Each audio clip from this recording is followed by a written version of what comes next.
오늘은 하나님을 영화롭게 하는 감사, 그런 주제로 말씀을 전하겠습니다. 이 세상에서 사람들이 하는 일 가운데 처음에는 재미즐겁고 기뻐서 좋아서 하지만 계속 그것을 하다가 나중에는 그가 좋아하고 즐기는 일이 독이 돼서 폐가 망신한 일이 있습니다.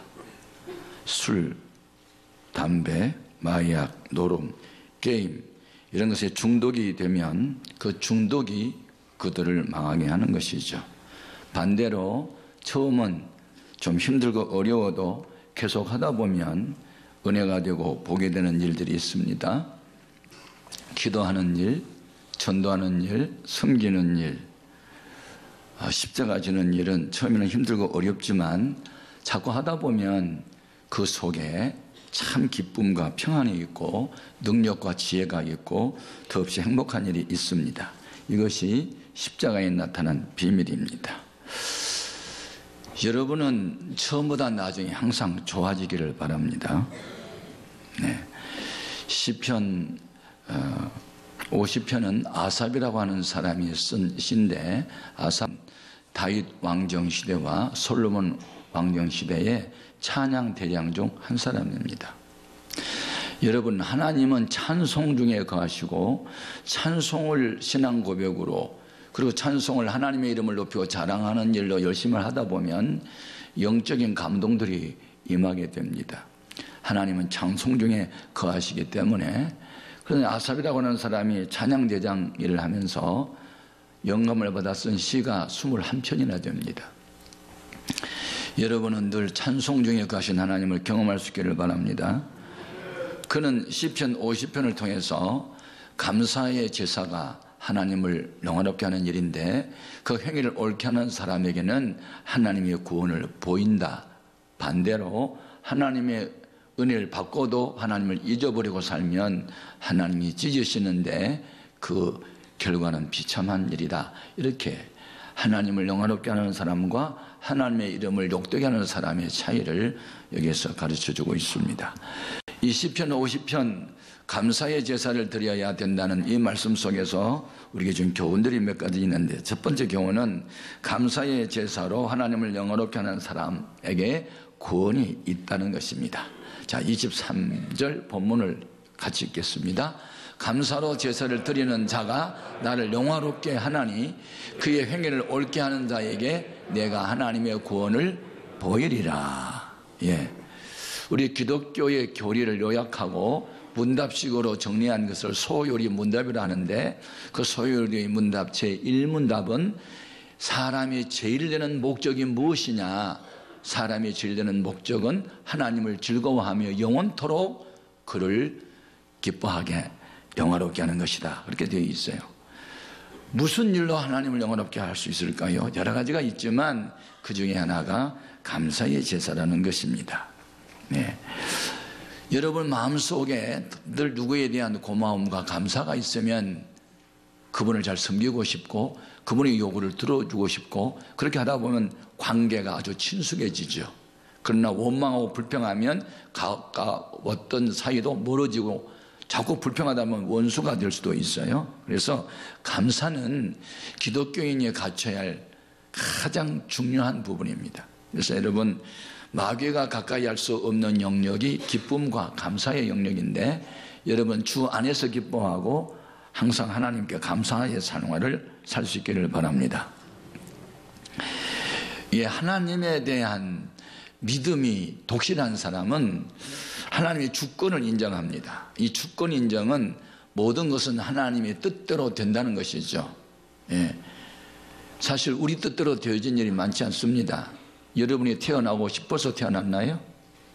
세상 떠나고 싶은 날 받아놓고 갈 수 있나요? 이 모든 것은 하나님의 주권에 속했습니다. 하나님이 사람을 죽게도 하고 살게도 하시고 흥하게도 하고 패하게도 하시고 국가의 흥망성쇠가 하나님의 손에 달렸습니다. 이렇게 하나님의 주권을 인정하는 신앙을 최고의 신앙이라고 합니다.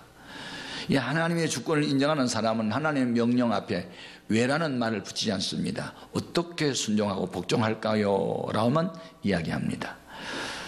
어느 날 하나님께서 아브라함을 시험하기 위해서 네가 100세에 얻은 외아들을 모리아 산으로 데려가서 내게 번제로 바쳐라.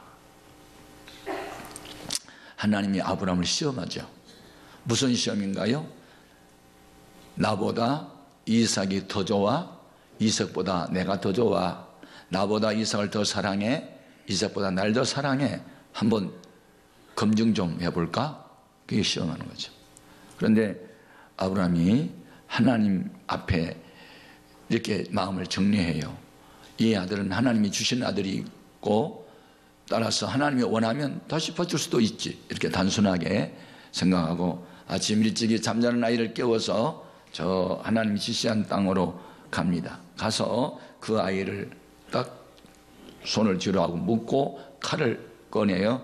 번제물로 바치려는 순간에 하나님의 사자 천사가 돼서 급하게 아브라함을 부릅니다. 창세기 22장 12절 같이 읽어봅니다. 사자가 이르시되 그 아이에게 네 손을 대지 말라. 그에게 아무 일도 하지 말라. 네가 내 아들 네 독자까지도 내게 아끼지 아니하였으니 내가 이제야 네가 하나님을 경외하는 줄을 아노라. 말로만 믿는다는 것 인정할 수 없고 행동으로 보여다오. 그 합격을 한 것이죠. 두 번째 하나님의 음성이 들립니다. 자, 16절 이해합니다. 이르시되 여호와께서 이르시기를 내가 나를 가리켜 맹세하노니 네가 이같이 행하여 내 아들 내 독자도 아끼지 아니하였은즉 내가 네게 큰 복을 주고 내 씨가 크게 번성하여 하늘의 별과 같고 바닷가의 모래와 같게 하리니 내 씨가 그 대적의 성문을 차지하리라. 또 내 씨로 말미암아 천한 만민이 복을 받으리니 이는 네가 나의 말을 준행하였음이라 하셨다 아니라. 아멘. 우리는 예수를 믿음으로 구원을 받고 말씀을 준행함으로 복을 받습니다. 이건 영원불변한 하나님이 정한 공식입니다. 말씀대로 살지 않고 복 받은 사람이 없고 예수 믿지 않고 구원받은 사람이 없습니다. 여러분, 하나님의 주권을 항상 인정하는 사람은 하나님의 거룩한 긍정명령 앞에 적극적으로 순종합니다. 감사로 제사를 드리라. 그러면 왜 드리라 합니까? 라고 묻지 않습니다. 아멘 하고 순종합니다. 그리고 범사에 감사하며 사는 것이 하나님의 뜻을 이루게 됩니다. 그러므로 여러분은 조건적 감사가 아니고 무조건적인 하나님의 사랑 앞에 무조건적으로 감사하면서 사십시오. 그러면 감사로 심으면 정말 감사하는 일들이 생겨납니다. 그 하나님이 심는 대로 거두게 하시니까요. 예. 다니엘은 하나님을 경외하는 사람이므로 그에게 뛰어난 지혜와 명철을 줍니다. 왕이 남달리 그를 사랑합니다. 남달리 사랑을 받는 자는 누군가로부터 시기, 질투, 미움의 대상이 되기도 하죠. 그를 시기, 질투한 간신들이 다니엘을 죽이기 위해서 왕외에 다른 신 앞에 기도하는 사람은 사자굴 속에 던져 사자밥이 되게 하겠다는 악법을 만듭니다.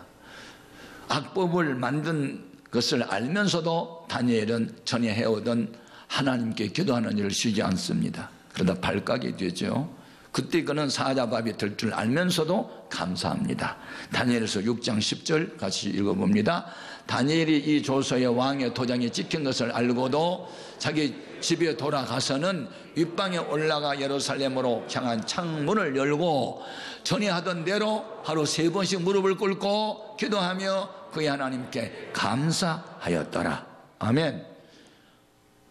상황적으로는, 형편으로는 감사 조건이 아니에요. 하나님 뜻대로 사는데도 불구하고 왜 이런 고난이 나한테 있어야 합니까? 이렇게 하나님께 원망할 만한 상황인데도 하나님의 허락 없이 되어진 일이 있겠느냐? 이런 고난과 역경도 무슨 하나님 뜻이 있겠지? 그렇게 믿고 그는 감사 기도를 했습니다. 결과는 어떻게 됐을까요? 붙잡혀서 사자굴식에 던져졌어요. 뭐 감사 기도한다고 어려움 없을 것 같아요? 어려움이 있었어요. 그 다음이 중요합니다. 하나님이 천사를 사자굴에 보내어 굶주린 사자의 입을 가만히 있어. 그리고 다물게 해서 사자들로 하여금 다니엘을 해치지 못하도록 합니다. 다리오 왕이 이것을 깨닫고 나중에 다니엘을 해치려고 하는 사람들을 데려오라. 그들을 대신 사자굴에 던졌더니 뼈까지 부서뜨려서 잡아먹었다. 여러분, 원수는 다니엘이 갚지 않고 하나님이 갚아주셨는데 왕을 통해서 갚아주셨습니다. 의로운 사람이 고난을 당할 때 실망하지 마십시오. 하나님이 더 큰 뜻을 이루는 하나님의 섭리가 있을 겁니다. 아멘. 악인이 형통함을 부러워하지 마십시오. 그것은 지붕에 장마철에 난 불과 같아서 장마가 끝나고 햇빛이 나면 지붕에 난 풀은 마릅니다. 악인의 형통함은 잠깐이고 의인의 고난도 잠깐인 것이니 우리는 어떤 경우에서도 원망불평하지 않고 감사해야 될 줄로 믿습니다. 두 번째, 그런 감사의 제사를 드리기 위해서 어떻게 되냐면 하나님이 그동안 베푸신 은혜들을 생각해야 합니다. 여러분, 감사를 영어로 땡큐 그럽니다. 땡큐. 이 땡큐는 생각 안 나는 띵크에서 발전된 단어예요. 뭘 생각을 해야 감사가 나오지. 부모님의 은혜를 생각해야 부모님께 감사하고, 스승의 은혜를 생각해야 스승께 고맙고, 하나님의 은혜가 생각이 나야 감사가 되지. 생각 없는 감사는 감사가 아니죠. 하나님의 제사를 하나님께서 드리라고 그러고 바치라고 그러고 이런 것들을 연구해 보면 언제 하나님이 감사의 제사를 드리라고 했냐면 은혜를 베푸신 일을 기억하고 감사하는 거. 그래서 이스라엘 민족의 3대 명절이 있어요. 다 그날이 국경일이에요. 첫 번째 명절은 이스라엘 민족이 애굽에서 해방된 날을 기념하는 유월절. 두 번째 명절은 광야에서 하나님이 낮에는 구름, 밤에는 불기둥으로 또 만나 먹이시고 생수 주시는 광야 생활에 하나님의 도우신 은혜를 기억하는 초막절. 가나안 땅에 들어가서 밀과 보리를 씨를 뿌리고 수확했던 그 날을 기념하는 맥추절. 이런 절이 이스라엘 민족의 3대 명절이 있는데 하나같이 은혜를 기억하고 감사의 제사를 드리라는 거예요. 우리는 언제나 사람과 사람 사이에도 상대방이 내게 베푼 은혜를 항상 생각하고 고맙게 생각해야 할 때 친밀감이 있고 화목이 깃들어. 그런데 은혜를 잊어버리고 원망불평하면 친한 사이도 원수가 되잖아요. 하나님과 우리마다 마찬가지. 하나님이 우리에게 베푼 은혜가 얼마나 귀한 것인지 늘 우리는 기억하고 감사해야 돼요. 추수감사절의 성경적 근거는 초막절이에요. 그리고 근세상에 나타난 추수감사절은 청교도들에 의해서 만들어진 거죠.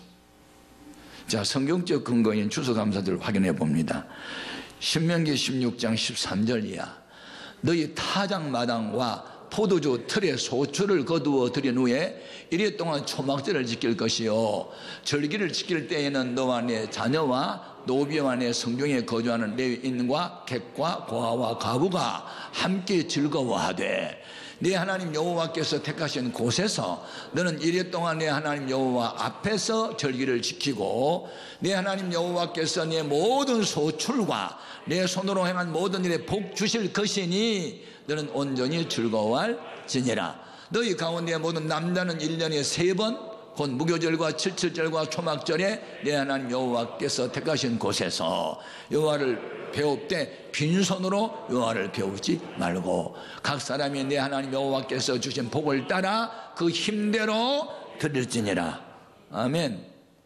그래서 이미 받은 은혜를 헤아려 보면서 감사하고 앞으로 주실 복을 믿고 네 손으로 하는 모든 일에 복 주실 것을 믿고 감사하고 이게 추수감사절이에요. 여러분 언제나 하나님의 베푼 은혜들을 생각하고 헤아려보고 감사의 조건을 찾아보시길 바랍니다. 감사는 하나님과 화목한 관계를 계속 유지하는 거예요. 네? 그래서 하나님은 너희가 과거에 죄악의 노예됐던 것을 기억해라. 하나님이 너희를 죄와 사망에서 구원한 일을 기억하고 생각하고 감사하라. 자, 신명기 24장 18절. 그렇죠? 너는 애굽에서 종 되었던 일과 내 하나님 여호와께서 너를 거기서 속량한 것을 기억하라. 이러므로 내가 내게 이 일을 생각하라 명하였노라. 아멘. 여러분 사업을 하든지 직장을 다니든지 무슨 재물을 얻을 수 있는 그것도 하나님의 은혜임을 알고 감사해야 돼요. 내 노력, 내 재능이 뛰어났다고 생각하지 말고 그 재능도 하나님이 주신 것으로 인정해야 돼요. 신명기 8장 18절입니다. 내 하나님 여호와를 기억하라. 그가 내게 재물 얻을 능력을 주셨습니다. 이같이 하시면 내 조상들에게 맹세하신 언약을 오늘과 같이 이루려 하심이니라. 아멘. 근데 사람들은 가난하고 병들고 어려움 당할 때는 하나님 찾다가 어느 정도 살기 편해지면 하나님 찾는 시간이 자꾸 줄어들고 세상적인 것으로 자꾸 즐길 쪽으로 가려고 그래요. 여러분, 첫사랑을 잃어버리면 촛대가 옮겨져요. 여러분은 생활이 유해졌다 할지라도 하나님을 향한 사랑의 열정은 식어지지 않기를 바라요. 사람에게 버림을 받아도 하나님께 택함을 받으면 소망이 있지만 하나님께 버림을 받으면 더 이상 희망이 없어요. 그래서 하나님의 은혜를 그렇게 많이 받았음에도 불구하고 은혜를 잊어버리고 살면 하나님이 너무 마음이 상해서 그를 찢어버린대요. 저는 성경을 읽다가 깜짝 놀랐어요. 하나님이 이렇게 무서운 말씀도 하시는구나. 자, 본문 22절 같이 읽어봅니다. 하나님을 잊어버린 너희여, 이제 이를 생각하라. 그렇지 아니하면 내가 너희를 찢으리니 건질 자가 없으리라. 이 여기서 찢는다는 것은 맹수가 사냥감을 이렇게 딱 잡아놓고 발톱으로 낱낱이 가리가리 찢어버린 것과 같은 거예요. 해체를 시키는 거예요. 무서운 말이에요. 여러분, 우리는 하나님 말씀을 따라 살 때 하나님은 한없이 좋으신 아버지가 되지만 계속 거역하고 불순종하고 원망하고 불평하고 이렇게 계속 나가면요, 하나님의 심판이 무섭게 나타날 수 있다. 그래서 우리는 이 세상에 누구도 두려워하지 않는다. 그러나 하나님만 나는 두려워한다. 이게 믿음인 줄로 믿습니다. 사울왕을 보십시오. 사울이 왕이 되기 전에 얼마나 겸손했어요. 아니, 나 같은 사람은 왕 자격이 없는데 우리 숨었잖아. 근데 왕이 된 뒤에 생각이 바뀌었어요. 왕이 하나님을 경외하지 않으면 하나님이 찢었어요. 왜 원수와 싸울 때 남기지 말고 없애라 하면 없애지, 왜 살찐 것은 없애지 않고 왕은 왜 없애지 않아요? 자기 위세 한번 떨어보려고, 자기를 한번 과시해 보려고. 여러분, 하나님만 자랑해야지 자기 자랑하면 하나님은 노하세요. 아멘입니까? 내가 주인 삼은 모든 거 내려놓고 예수님을 주로 왕으로 섬겨야 됩니다. 그래서 자기 중심으로 다시 돌아가 버렸어요. 하나님 중심으로 살아야 되는데. 그랬더니 하나님이 사무엘에게 말씀하세요. 사울이 나를 버렸다. 내 말을 불순종하고 나를 버린 거다. 나도 그를 버리겠다. 무서운 말이에요. 사람에게 버림을 받아도 하나님께 택함을 받으면 희망이 있지만 하나님이 버렸다? 더 이상 희망이 없어요. 그래서 여러분, 하나님을 두려워해야 될 줄로 믿습니다. 사람은, 약자는요, 강자의 지배를 받도록 되어 있어요. 그래서 사람이 강자가 되려고 노력하잖아요. 예, 진자는 이긴 자의 종이 되어야 해요. 제가 신문에서 읽은 기사예요. 어느 맛집 식당 주인 아저씨 이야기. 얼마 전까지만 해도 나는 식당에 찾아오는 손님을 왕으로 모셨습니다. 그런데 맛집으로 소문이 나면서 사람들이 몰려들기 시작했습니다. 그러자 나는 생각을 바꿨습니다. 이제부터 손님은 종이고 나는 황제다. 그래서 내가 원하는 시간에 문을 열고 원하는 시간에 문을 닫았다. 그리고 가게 벽에는 먹다가 남겨내면 오지 마시오라고 적었다. 이제 자기가 황제고 손님은 이제 종처럼 됐어요. 맛집으로 소문나니 사람이 너무 많이 밀려오니까 그래도 사람들이 계속 왔대요. 사람들이 물었어요. 그렇게 왕처럼 손님을 대하지 않고 종처럼 부려도 영업이 잘 됩니까? 잘 되지요. 네. 그러면서 내가 이렇게 생각을 바꿨던 이유가 있습니다. 손님을 왕으로 모시다 보니 내가 병이 났습니다. 병이 나서 몸이 아파 상태에서 손님을 맞다 보니 밝은 표정, 웃는 얼굴, 겸손한 태도로 섬길 수가 없어 짜증을 부렸더니 손님들이 싫어했습니다. 그래서 내가 건강하고 내가 행복하기 전에는 안 되겠다 싶어서 생각을 바꿨습니다. 아주 잘한 겁니다. 생각을 바꿨더니 자기가 건강해지고 자기가 행복해지니 사람들을 편안하게 모실 수가 있었대요. 그리고 즐겁게 해줄 수가 있었대요. 자기가 행복하니까. 그래서 건강 상태도 좋아져서 제가 생각을 바꾸면서 행복해졌다고 그렇게 말을 하더라는 그 맛집에 대한 얘기를 제가 읽었어요. 그래서 무엇을 느꼈나? 아하, 사람은 약하면 강자의 종이 되고 강자는 약자를 종으로 부리는구나, 이런 생각을 딱 했어요. 그럼 우리가 믿는 하나님은 어떤 분인가? 약자가 아니고 강자세요. 우리 모두가 그분을 섬기기를 원하세요. 그리고 우리는 그 지배 밑에 들어가야만 만족을 얻을 수 있어요. 그분은 폭군이 아니고 평강의 왕이시기 때문에. 우리를 향한 하나님의 마음을 아십니까? 자식을 생각하는 부모의 마음보다 더 좋으신 하나님의 착한 마음. 예레미야서 29장 11절에 같이 읽어봅니다. 여호와의 말씀이니라. 너희를 향한 나의 생각을 내가 아나니 평안이요 재앙이 아니니라. 너희에게 미래와 희망을 주는 것이니라. 아멘. 하나님은 우리가 병들고 가난하고 소외당하고 상처받고 죽고 싶고 그런 인생 사는 걸 원치 않아요. 신바람난 즐거운 인생을 살기 원하시고, 마귀를 대적하는 승리자로 살기 원하시고, 건강하게 살기를 원하시고, 남을 도와주며 살기를 원하세요. 그러기 위해서는 너희가 불신앙에서 믿음의 사람으로 바꿔져라. 그래서 하나님의 그동안 베푼 은혜가 얼마나 크고 많았는지 헤아려 봐라. 그리고 감사 조건 하나하나 찾아가면서 감사하라. 그러면 내가 하나님의 구원을 보이겠다는 거예요. 세 번째 좀 교훈이 있어요. 하나님은 재물만 원하는 것이 아니라 먼저 내 자신을 원하신다는 거예요. 내 자신과 함께 재물을 바쳐야 받으신다는 거예요. 당시 아삽이 이 시를 쓰고 있을 그때 당시에 유태인들은 하나님에 대한 경외심도 없고 하나님에 대한 사랑도 없이 그냥 바치라니까 재물만 바쳤어요. 그러니까 하나님이, 야, 내가 배가 고파서 재물을 원하느냐? 내가 소유가 없고 가난해서 그런 것을 원하느냐? 내가 원하는 것은 재물이 아니고 나를 경외하는 너희 마음이고 너희 정성이다. 정성 없이 건성으로 체면치레 위신 내세우려고 이거 드려? 가져가 차라리 하면서 내가 너희에게 요구한 것은 재물이 아니라, 자 본문 8절입니다. 같이요. 나는 네 재물 때문에 너를 책망하지는 아니하리니 네 번제가 항상 내 앞에 있음이로다. 그렇습니다. 예. 헌금 때문에 너희를 책망할 것은 나는 없다. 열심히 헌금하니까. 그런데 헌금 바칠 때 정말로 하나님을 경외하는 마음이 있느냐? 나를 사랑하는 마음이 있느냐? 그 은혜에 고마운 마음이 있느냐? 그래서 정성을 다했느냐? 나는 그것을 원한다는 거예요. 자, 아담의 두 아들 가인과 아벨이 하나님께 제사를 드려요. 그런데 가인과 제물은 받지 않고 아벨과 제물은 받으세요. 왜 그랬을까요? 네? 열매를 보면 나무 알아요. 가인은 불량한 사람이에요. 분노의 감정이 조절이 안 돼서 자기 동생을 돌로 쳐서 죽이는 사람이에요. 결과를 보면 나무 알잖아요. 열매를 보면 나무 알잖아요. 그는 하나님께 건성으로 드린 거예요. 마음을 다하고 힘을 다하고 정성을 다하지 않았어요. 그런데 아벨은 아니에요. 마음을 다하고 정성을 다하고 힘을 다했어요. 그래서 가인과 그 제물은 받지 않고 아벨과 그 제물은 받으셨대요. 여기에서 순서가 있어요. 사람이 먼저고 제물은 그 다음이에요. 제물이 우선 아니에요. 우리 몸 자체가 하나님 앞에서 바로 서야 될 줄 믿습니다. 창세기 4장 4절 5절.